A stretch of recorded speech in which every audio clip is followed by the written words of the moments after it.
ইরানের সর্বোচ্চ নেতা আয়াতুল্লাহ আলী খামেনির মৃত্যু কেবল একটি রাজনৈতিক যুগের অবসান ছিল না, এটি ছিল যুদ্ধ, ধর্ম, বিপ্লবী চেতনা এবং শিয়া শোক সংস্কৃতির এক অভূতপূর্ব মেলবন্ধন। 2026 সালের 28 ফেব্রুয়ারি এক যৌথ মার্কিন ইসরায়েলি হামলায় তিনি নিহত হলে ইরানে এক রাষ্ট্রীয় শোকের সূচনা হয়। সাধারণ বিদায় অনুষ্ঠানকে ছাড়িয়ে তা এক ঐতিহাসিক ও গণ আবেগে রূপ নেয়। তেহরান, কোম, মাশহাদের মতো প্রধান ধর্মীয় ও রাজনৈতিক কেন্দ্রগুলোতে লাখ লাখ মানুষের সমাগম দেখা গেছে।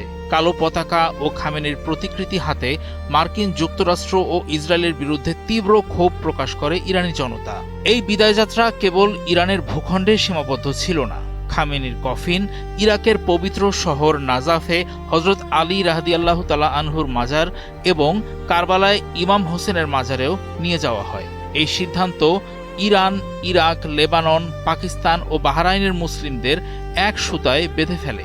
এভাবে তা একটি বৈশ্বিক শোকানুষ্ঠানে রূপ নেয়।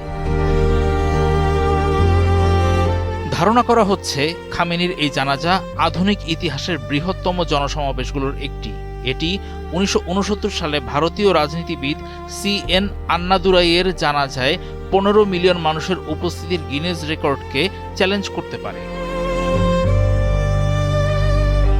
খামেনির এই বিদায় দেখিয়েছে ইরানি সমাজের একটি বড় অংশের কাছে তিনি কেবল একজন শাসক ছিলেন না, বরং তিনি ছিলেন ইসলামী প্রজাতন্ত্র ও পশ্চিমা সাম্রাজ্যবাদ বিরোধী প্রতিরোধের প্রতীক। 1939 সালে মাশহাদে জন্মগ্রহণ করা খামেনি কোম এবং মাশহাদে ঐতিহ্যবাহী ধর্মীয় শিক্ষায় বড় হন। শাহ এর স্বৈরশাসনের বিরুদ্ধে লড়াইয়ে তিনি আয়াতুল্লাহ খোমেনির সহযোগী হিসেবে একাধিকবার গ্রেপ্তার ও নির্যাতনের শিকার হন। 1979 সালের বিপ্লবের পর তিনি দেশের অন্যতম শীর্ষ নেতায় পরিণত হন এবং 1981 থেকে 1989 সাল পর্যন্ত রাষ্ট্রপতির দায়িত্বও পালন করেন। খোমেনির মৃত্যুর পর তিনি সর্বোচ্চ নেতা নির্বাচিত হয়ে দেশের সামরিক, বিচার বিভাগ ও পররাষ্ট্রনীতির চূড়ান্ত নিয়ন্ত্রক হয়ে ওঠেন। অনড় ও সাদাসিধে জীবনযাত্রা ধর্মীয় ও রক্ষণশীল ইরানিদের কাছে আয়াতুল্লাহ খামেনিকে শ্রদ্ধেয় করে তুলেছিল। যদিও তরুণ, শিক্ষিত মধ্যবিত্ত ও ধর্মনিরপেক্ষ ইরানিদের মধ্যে অর্থনৈতিক সংকট ও কঠোর সামাজিক বিধিনিষেধ নিয়ে তীব্র অসন্তোষ ছিল, তবুও গ্রামীণ ও ঐতিহ্যবাহী ইরানের কাছে তিনি ছিলেন অবিসংবাদিত নেতা। মার্কিন প্রেসিডেন্ট ডোনাল্ড ট্রাম্প সহ পশ্চিমা শাসকেরা এই বিশাল শোকের গভীরতা বুঝতে ব্যর্থ। তারা একে সাজানো বলে অভিহিত করছেন। অথচ কারবালার ঐতিহাসিক আত্মত্যাগের চেতনা ধারণ করার সংস্কৃতির কাছে খামেনির এই মৃত্যু ছিল এক মহিমান্বিত শাহাদাত।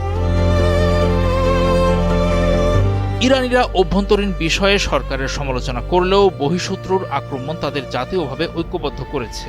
খামেনিকে হত্যার উদ্দেশ্য ছিল দেশটির শাসন ব্যবস্থাকে পঙ্গু করা, কিন্তু তা উল্টো তাকে এক চিরন্তন শহীদে পরিণত করেছে এবং ইরানের প্রতিরোধ চেতনাকে আরও তীব্র করেছে।